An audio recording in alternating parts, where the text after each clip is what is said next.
જીરું વાપરો છો તે નકલી તો નથી ને? ઊંઝાથી શંકાસ્પદ નકલી જીરું બનાવતી ફેક્ટરી પકડાઈ। તમારા રસોડામાં રહેલું જીરું નકલી કે ભેળસેળ યુક્ત તો નથી ને? આવું અમે એટલા માટે કહી રહ્યા છીએ કેમ કે મહેસાણાના ઊંઝાથી શંકાસ્પદ નકલી જીરું બનાવતી ફેક્ટરી પકડાઈ છે। એશિયાના સૌથી મોટા ગંજ બજાર તરીકે જાણીતા ઊંઝામાં ફૂડ એન્ડ ડ્રગ્સ વિભાગે શંકાસ્પદ જીરું બનાવતા એકમો વિરુદ્ધ લાલ આંખ કરી છે। ઊંઝાના માધવ એસ્ટેટમાં આવેલી પટેલ સુમિતકુમાર વસંતલાલની ફેક્ટરી પર દરોડા પાડ્યા। અંદાજે 7.44 લાખ રૂપિયાનો શંકાસ્પદ મુદ્દામાલ જપ્ત કર્યો। શંકાસ્પદ જીરું અને વિવિધ પાવડરનો જથ્થો સીઝ કર્યો। 13,258 કિલો શંકાસ્પદ જીરું ઉપરાંત બ્રાઉન, કાળો અને લીલો પાવડર સહિત હજારો કિલો જથ્થો કસ્ટડીમાં લીધો। સ્થળ પરથી નમૂનાઓ લઈ લેબોરેટરીમાં પરીક્ષણ માટે મોકલવામાં આવ્યા અને રિપોર્ટ મળ્યા બાદ કાયદેસરની કાર્યવાહી હાથ ધરવામાં આવશે। જીરુને આકર્ષક દેખાવ આપવા માટે એડલ્ટ્રન્ટ તરીકે વપરાતા કલ્ટરિંગ પાવડર સ્વાસ્થ્ય માટે અત્યંત હાનિકારક માનવામાં આવે છે। ભેળસેળ કરતા પકડાશો તો વેપારીનું લાયસન્સ રદ કરાશે। યુવક પર ધોકા પાઇપથી હુમલો। ગુજરાતમાં ગુંડાખોરીની ગ્રાફ દિવસે ને દિવસે ઉંચકાઈ રહ્યો છે। નાની નાની વાતમાં છરી, ધોકા, તલવાર ઉડી રહ્યા છે। પોલીસના ખોફ વગર ગુંડાઓ જાહેરમાં ઉત્પાત મચાવી રહ્યા છે। ત્યારે રાજકોટ શહેરમાં લુખ્ખા તત્વોનો આતંક યથાવત જોવા મળી રહ્યો છે। જાહેર માર્ગ પર યુવકને ધોકા પાઇપ અને મુક્કા લાતથી માર માર્યો। રિંકેશ બોડા નામના યુવક પર વિજય બાબાજી તથા તેના સાથે રહેલા 2 અજાણ્યા શખ્સોએ જાહેરમાં હુમલો કર્યો। રસ્તા પર વાહન ચલાવતા સમયે કોઈ કારણોસર બસ ચાલક સાથે બોલાચાલી થતા થોડા સમય બાદ પાછળથી આવી હુમલાખોરોએ ધોકા પાઇપ વડે માર માર્યો। હુમલામાં યુવકને હાથ અને પગમાં ફ્રેક્ચર જેવી ગંભીર ઇજાઓ પહોંચતા તેને તાત્કાલિક સારવાર માટે હોસ્પિટલ ખસેડવામાં આવ્યો। ઓલપાડમાં મારામારી કરનારની પોલીસે કાઢી હવા। સુરતના ઓલપાડના સાયણમાં અસામાજિક તત્વોને પોલીસે પાઠ ભણાવ્યો। સાયણ બજારમાં જાહેરમાં સરઘસ કાઢી દીપક બિંદને માફી મંગાવી। અસામાજિક તત્વોએ સાયણ ગામે સરકારી કામ રોકી જેસીબી ચાલકને માર માર્યો। સાયણ શુગર રોડ પર રોડની બાજુમાં પાકી ગટર લાઇનનું હાલ કામ ચાલે છે, ત્યારે કોન્ટ્રાક્ટર દ્વારા થતા કામોમાં જેસીબી મશીન કામગીરી રોકી તાક ધમકી આપી અસામાજિક તત્વ દીપક બિંદ અને તેના સાગરીતે ડ્રાઈવરને મારી જાનથી મારી નાખવાની ધમકી આપી હતી। સમગ્ર મામલે પોલીસે ગુનો નોંધી આરોપી દીપક બિંદને ઝડપી પાડ્યો। જે જગ્યાએ હુમલો કર્યો હતો ત્યાં લઈ જઈ સરઘસ કાઢ્યો હતો। લોકો વચ્ચે કુકડો બનાવી માફી મંગાવી હતી। ગુજરાતમાં તસ્કરો બેફામ। સુરતમાં એક જ રાતમાં 48 ઘરમાંથી બ્રાન્ડેડ બૂટ ચપ્પલની ચોરી। કહેવાય છે કે ચોર ગમે ત્યાં બાકોરું પાડી શકે છે, પરંતુ સુરતના રાંદેર વિસ્તારમાં એક એવો ચોર ત્રાટક્યો જેણે સોના ચાંદી નહીં પણ લોકોના મોંઘા પગરખા પર પસંદગી ઉતારી છે। રાંદેર નવયુગ કોલેજ પાસે આવેલી જિલ્લા પંચાયત સોસાયટીમાં રાત્રે 2:30 વાગ્યાના અરસામાં એક તસ્કર ત્રાટક્યો।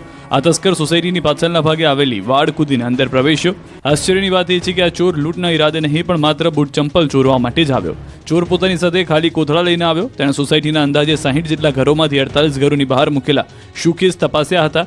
ચોરે માત્ર સામાન્ય પગરખા નહીં પરંતુ બ્રાન્ડેડ અને નવા દેખાતા મોંઘા બૂટ ચપ્પલની જ પસંદગી કરી હતી। જૂના અને સામાન્ય પગરખા તેણે ત્યાં છોડી દીધા હતા। માત્ર 1 કલાકના સમયગાળામાં તેણે 2 મોટા કોથળા ભરીને બૂટની ચોરી કરી। રફુ ચક્કર થઈ ગયો। ઘર આંગણેથી પગરખા ગાયબ જોઈને રહીશોમાં કુતૂહલ અને ડર ફેલાયો। આ તરફ સુરતના પાંડેસરા વિસ્તારમાં ફરી એકવાર ચોરીની ઘટના બની। મોબાઈલ દુકાનમાં ગ્રાહક બનીને આવેલા એક વ્યક્તિને આઈફોન ચોરી લીધો। આરોપી દુકાન માલિકની નજર ચૂકવી ફોન ચોરતો નજરે પડી રહ્યો છે। ગાંધીધામના મુખ્ય બજાર વિસ્તારમાં રાત્રે તસ્કરોએ ભારે આતંક મચાવ્યો। ગાંધીધામના વંદના સ્ટીલ પોઈન્ટ, જલારામ સિલેક્શન અને સનરાઈઝ સિલેક્શન એમ કુલ 3 દુકાનોના શટર તોડી ચોરી કરવામાં આવી। એક સાથે 3 દુકાનમાં ચોરીથી બજારના અન્ય વેપારીઓમાં ફફડાટ અને રોષ જોવા મળી રહ્યો છે। પ્રાંતિજના સોનાસણ ગામે એક પરિવાર ઘર બંધ કરીને ગાંધીનગર પ્રસંગમાં ગયો હતો, ત્યારે તેના બંધ ઘરમાં ધોળા દિવસે તસ્કરો ત્રાટક્યા। તસ્કરોએ ઘરમાં ઘૂસી તિજોરીને લોકરમાંથી સોનાના ઘરેણાની ચોરી કરી। 350 ગ્રામ સોનાના દાગીનાની ચોરી કરાઈ। 85 લાખ રૂપિયાથી વધુની કિંમતના ઘરેણા ચોરી ફરાર થઈ ગયા। ઘટનાને પગલે પ્રાંતિજ પોલીસની ટીમ સ્થળ પર પહોંચી તપાસ હાથ ધરી।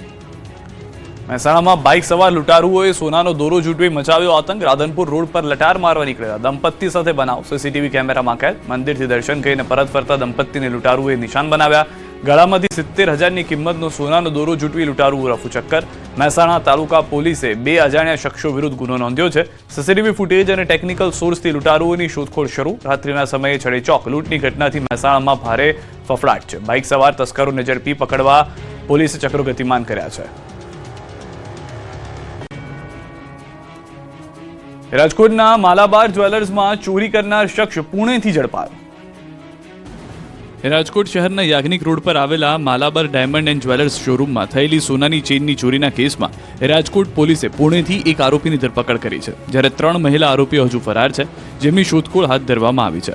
થોડા દિવસ અગાઉ યાજ્ઞિક રોડ પર આવેલા માલાબાર ડાયમંડ એન્ડ જ્વેલર્સના શોરૂમમાં ગ્રાહકના સ્વાંગમાં આવેલા 4 લોકોએ ચોરીને અંજામ આપ્યો। એક મહિલાએ ખરીદીના બહાને 27 ગ્રામ વજનનો અંદાજે 4.72 લાખ રૂપિયાનો સોનાનો ચેન ડિસ્પ્લે ટ્રેમાંથી ચોરી કરી લીધો હતો. સીસીટીવી ફૂટેજના આધારે તપાસ કરતા સામે આવ્યું હતું કે એક મહિલા ચેન ચોરી કરી હતી, જ્યારે તેની સાથે અન્ય 2 મહિલા અને એક પુરુષ પણ હાજર હતા.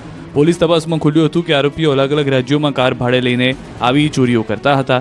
રાજકોટમાં ચોરી કર્યા બાદ તમામ આરોપીઓ પોતાના વતન પરત ફરી ગયા હતા અને ચોરી કરેલા સોનાના ચેનને વેચી દીધો હતો.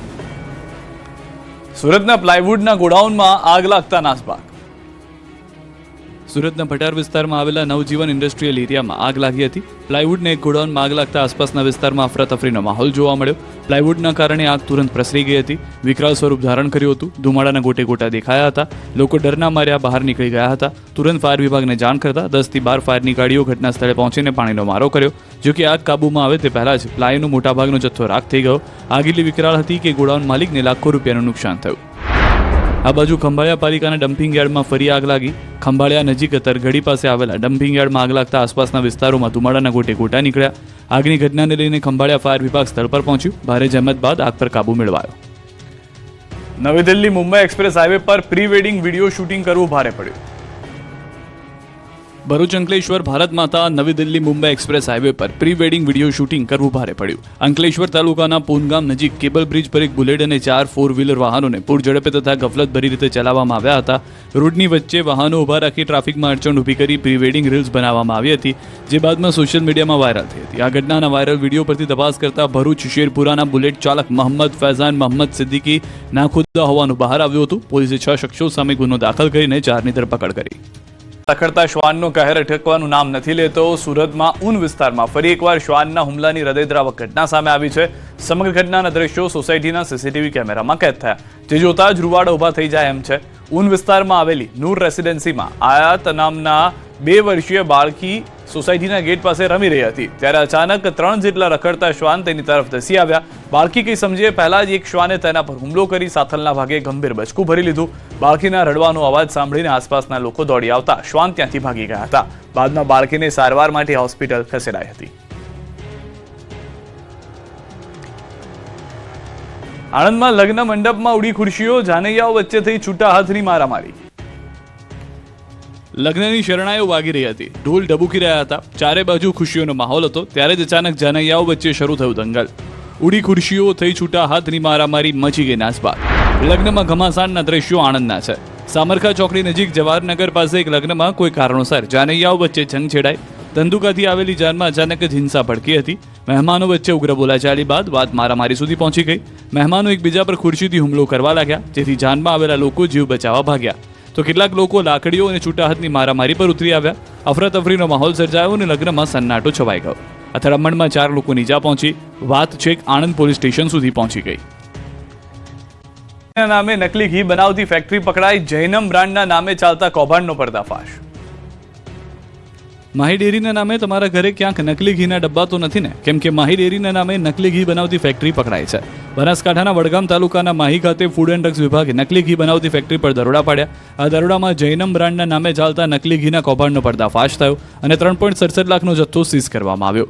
માહી ખાતે ગુડલક એસ્ટેટના પ્લોટ નંબર 5900 પર ખુશ્બુ એન્ટરપ્રાઇઝ નામની પેઢીમાં ઓચિંતી તપાસ કરી. પ્રાથમિક તપાસમાં જાણવા મળ્યું કે પેઢીના માલિક અલમદાર અલી અબ્બાસ અલી સુણસરા કોઈ પણ કાયદેસરના પરવાના કે મંજૂરી વગર શંકાસ્પદ ઘીનું ઉત્પાદન અને વેચાણ કરતા. તપાસ દરમિયાન પેઢીમાં colour, essence, soybean oil, palmolein oil અને વનસ્પતિનો ઉપયોગ કરીને મોટા પાયે શંકાસ્પદ ઘીનું ઉત્પાદન, વેચાણ અને સંગ્રહ થતું હોવાનું જણાવવામાં આવ્યું છે. જૈનમ બ્રાન્ડનું 1 લીટરનું પેકિંગનું શુદ્ધ ગાયનું ઘી તેમજ લૂઝ ઘીનો જથ્થો મળી આવ્યો. ઉપરાંત ભેળસેળ માટે વપરાતા જલારામ રિફાઇન્ડ સોયાબીન તેલ, પામોલિન તેલ, સૂર્યાકુલ વનસ્પતિ vegetable fat, beta carotene, colour અને આર્ટિફિશિયલ ફ્લેવર સબસ્ટન્સ જેવા પદાર્થો પણ મોટી માત્રામાં મળી આવ્યા. આ પેઢી જૈનમ બ્રાન્ડના નામે ગાય અને ભેંસનું ઘી બનાવીને જુદા જુદા રાજ્યોમાં તેનું વેચાણ કરતી હોવાનું પણ તપાસમાં ખુલ્યું. આશરે 1513 કિલોગ્રામ જેટલો શંકાસ્પદ જથ્થો જપ્ત કરવામાં આવ્યો છે. ભાજપના ઉપપ્રમુખ સોમાભાઈ ભાલિયા માતાજીના માંડવામાં ધૂણ્યા, પીઠ પર સાંકળો ઝીકી. માતાજીના માંડવામાં ધૂણતા અને પીઠ પર સાંકળો ઝીકતા આ કોઈ માતાજીના ભૂવા નથી કોઈ દાણા જોનારા. જોઈ લો, આ છે રાજકોટ શહેરના ભાજપના નવા નિમાયેલા ઉપપ્રમુખ સોમાભાઈ ભાલિયા. ઉપપ્રમુખ સોમાભાઈ ભાલિયાનો આ અનોખો અને ભક્તિમય અંદાજ હાલમાં ચર્ચાનો વિષય બન્યો છે. તાજેતરમાં યોજાયેલા માતાજીના માંડવામાં તેઓ ભાવ વિભોર થઈ ધૂણતા જોવા મળ્યા. એક ધાર્મિક કાર્યક્રમ દરમિયાન સોમા ભાલિયાને એવું સુરાતન ચડ્યું કે માતાજીના ચરણોમાં ભક્તિ વ્યક્ત કરવા ધૂણવા લાગ્યા. પરંપરાગત રીતે મુજબ તેમણે પોતાની પીઠ પર સાંકળો મારીને શ્રદ્ધા દર્શાવી. કાર્યક્રમમાં ઉપસ્થિત ભક્તો માટે આ દ્રશ્ય અનોખું અને આસ્થા ભર્યું હતું. કેટલાક લોકો ચોંકી ગયા. આ વિડીયો વાયરલ થતા રાજકીય વર્તુળમાં શ્રદ્ધાની ચર્ચા શરૂ થઈ છે. ત્યારે તેમણે આ વિડીયો જૂનો હોવાનું કહ્યું છે. જૂનો વિરોધી મૂકવો હોય માતાજીનો માંડવો હતો અને શ્રદ્ધાના વિશ્વા માટે અમે કેટલા વર્ષ જૂનો છે આ વિડીયો? કાંઈ ઢૂંઢતા નથી, આપણે ભૂવાત નથી. એટલે અંદાજિત કેટલા સરકારના વિશ્વમાંથી આપણે મોજ કરી માતાજીનો માંડવો. બીજી તરફ આ વિડીયોને લઈને ગાંધીનગર ભાજપ હાઈકમાન્ડે નોંધ લીધી. એમની એક સામાજિક પરંપરાની સાથે સાથે એ પોતે ખૂબ ધાર્મિક આસ્થા ધરાવનાર વ્યક્તિ છે અને એમાં અંધશ્રદ્ધા કે એ પ્રકારનું કોઈ વર્તન હોય એવું કોઈ ફીડબેક મળ્યું નથી અને કદાચ દ્રશ્યમાં પણ દેખાતું.